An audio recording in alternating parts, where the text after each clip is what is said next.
Good evening, ladies and gentlemen, honored guests, our staff and students, and of course, the graduates. My history with you six young men started when you were in about grade 8, I believe. I decided to start coming to Elrose as a substitute teacher as I'd retired from my teaching and career counseling position in Rosetown. I thought the short drive to Elrose would be okay and that being in a small school once again would be a refreshing experience. I spent the first 5 years of my teaching experience in Marengo and Milton, and I'd always enjoyed the small town, family type of atmosphere that those smaller schools provided. If I remember correctly, I believe I was in for Miss Drews on that first day that I met you, and you're working on a Remembrance Day research assignment, writing assignment of some sort. So those of you that know me and know my passion for military history would understand that I was excited to share some of my experiences with these guys. We even went for what you always refer to as a field trip on that first day, as we all walked down the street to read the names of local veterans whose names were listed on the community cenotaph. After that day, we seemed to have a bond that worked well for me, even though I had to frequently reject your requests for more field trips, and I never did take on your challenges to race my Ford Escape against one of your big old trucks. Three of you, Corbin, Thomas, and Cole, also joined me on a very special field trip to Europe as well, when we journeyed to Canada's Western European battlefields in the spring of 2019. I even ran across some of you when I was subbing in Rosetown, when somehow I caught you Snapchatting with some girls in a class that I was subbing in. I should have gotten extra pay that day, as I was spending some time disciplining Keegan from Rosetown while he was at school in Elrose. I do understand the girl situation though, because I spent my first 6 years of elementary school in a class that was all boys. I didn't know girls existed till I went to Rosetown in grade 7, and we didn't have cell phones or Snapchat back then, so it was tough for them. Even have a connection to Corbin, as his mother Christy was a former student of mine. There's no written evidence of this, as it was a long time ago, before records were kept. However, had an archaeologist do some digging, and he came up with a graduation year of 1994 for Christy. I think I even had some hair back then. You also spent a few months as your career education teacher in your grade 9 year. As your career education teacher, I learned a lot more about your interests, your passions, your values, and even some possible future career aspirations that you had. Now, I realize that as a longtime career counselor, that career counselors are never supposed to tell students what they should do with their lives. We help you discover things for yourselves. We teach you how to make good, sound career decisions. However, on this special occasion, I hope to give you some lighter advice, so don't take it too seriously, about some paths that I think some of you should not pursue. Cody, you're a pretty quiet guy, sometimes a little difficult to figure out. However, I did see a rather confusing, maybe even a little disturbing photo that was provided to me by an anonymous high school science math teacher that you may know. The photo was of you seemingly very happily riding on Cole's back while he was on all fours in the gym. You were holding a Thomas the Train toy in your hand. Now, I can only imagine that you were playing some kind of choo-choo train game, and my advice is don't go into being a train engineer, as I think there's a lot more to it than you realize. The other career you should steer away from is being a forensic handwriting expert. No one, not even you, can interpret your own handwriting, so I'm not sure you could analyze someone else's. Keegan, Cole, and Corbin. We could call you the Generation Z Three Stooges, Curly, Larry, and Moe. I'm not sure who would be who or if it even really matters. As far as careers to avoid, I'd really be concerned if you got into fashion design, fashion consulting, or even hairstyling. I only ever saw you guys wear the same look for the 5 years I knew you. It was quite predictable. Torn, dirty jeans, old dirty hat, t-shirt, either cowboy boots or some kind of work boots. And particularly with you, Keegan, on most days it appeared that you'd lost your comb or brush. I do really wish that I could see all you guys all dressed up tonight. Hopefully someone will send me a picture because I'm not going to believe it until I see it. Riddle, I don't see a lot of careers in your future that you would not succeed at, as you're so intelligent and have such a strong work ethic. But I don't even know if you have to work at all. I have a theory that you are already rich and won't need to work. If Cole is willing to spend $16 on a takeout hamburger, he and the other guys obviously paid you very well to skip a grade, join them, and do their homework for them. You likely have all the money you'll ever need. Thomas, when you get flustered, your cheeks turn this rosy red color, and you always have this sort of awkward, shy smile on your face.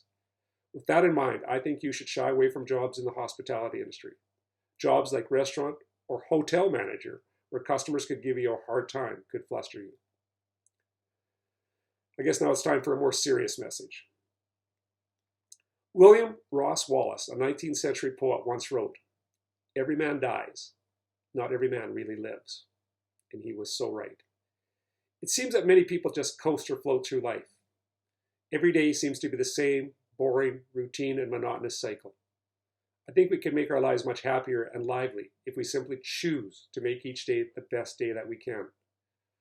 I've often heard people state that you should live each day like it was your last day. I prefer to think that we should live each as if it was the best day ever, that it is a gift that we should cherish. When we just exist, we don't take the time to notice the infinite possibilities all around us. And trust me, there's an infinite number of possibilities.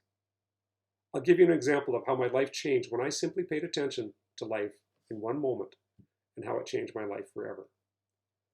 One day in the fall of 1976, I was riding home with my dad after a day of school and after a shift of work at my after-school job.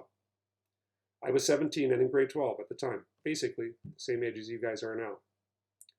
A group of girls were walking down the sidewalk just across the highway near the water tower in Rosetown. As we approached alongside the group driving north down the highway, one of the girls turned and smiled. I didn't know the girl, but I instantly wanted to, because that smile was the warmest, cutest smile I'd ever seen. That was nearly 45 years ago, and that girl with that beautiful smile has been the love of my life ever since. Shortly after that, Norma and I started dating, and I guess the rest is history. My point is that had I been staring off into space, not paying attention, just kind of existing, or if she hadn't turned to smile, our lives could very well have turned out quite different if I'd missed that one simple moment in time. Sometimes it's the daily little things in life that make all the difference. So many people just go through the motions of living. They get up, go to work, eat, sit around, go to sleep, and go through the cycle day after day. Sometimes we set big goals, such as annual vacations or the purchase of our dream home, some big things to look forward to. And we often have big events like grads and weddings as well. And these are all big, important days in our lives, and we should cherish those moments, because they certainly impact us. But these kinds of days or events are few and far between. These big events are special and they're part of living, but what about living each and every day? What about those other days, those regular days? I calculated that if a person lives to the age of 80, you will have lived for 29,200 days. That's a lot of days. And we all know that something spectacular won't just pop up on every one of those days. As people repeat their daily routines, they often fall victim to the trappings of life in the 21st century, often becoming addicted to alcohol, drugs, gambling, overeating, inactivity, and even overusing technology. It's so sad. And it really is a waste of days and could eventually lead to a much shorter life in some cases. These pitfalls of life certainly don't add positive value to our lives. I believe we live in the greatest country in the world with one of the highest standards of living, and I fear that so many don't take advantage of what they've got. Living is having a daily bucket list of things to do. Take a walk or go for a run. Play with your kids when you get older, preferably outside. Take a risk or chance and try something completely new and different. Phone an old friend. Don't text them. Try that new recipe. Write a poem. Take some pictures of something neat or different, some nature around you. Add to your wolf pack. Volunteer. Visit the elderly or interact with the disabled. Learn a new skill. Help out your neighbor. Host a barbecue for your friends. Pay someone a compliment or do a good deed for a complete stranger. Each and every day can be the best day if you make it happen and choose to live rather than exist. In summary, my message is so simple. Be sure to live rather than just exist. Life has so much to offer, so make every day the best day it can be. I know we've been through a challenging time in the past 16 months, and our lives have been severely interrupted. Each of us has had our challenges dealing with this pandemic. One positive takeaway from all of it, and trust me, there was so much negative, was when my wife and I discovered that there was so much more living that we could do. We did some things that we'd never thought of or taken time to do. We did some drawing, some woodwork projects, some long overdue house renovations. We bought kayaks and kayaked numerous times on Eagle Creek, just a few kilometers from our home. We bought snowshoes and did a number of winter snowshoe excursions close to home. One of them, a couple times, we went down to our old pasture where I grew up as a kid, and I hadn't been out there for 20 years. I loved it out there, and we went out there snowshoeing twice. It was just amazing. And we went for walks more than ever before. Though the pandemic restricted us from some of our family time and travel, we did discover that there was still life to live and that we could do so much more than we had thought of in the past. I do believe that this will all be behind us soon, and then when it is all over, we should all remember the lessons learned. Slow down and don't miss living while you are here. Congratulations to all 6 of you, and thanks for allowing me to speak to you tonight. Truly was an honor. Stay safe, keep in touch. We'll see you.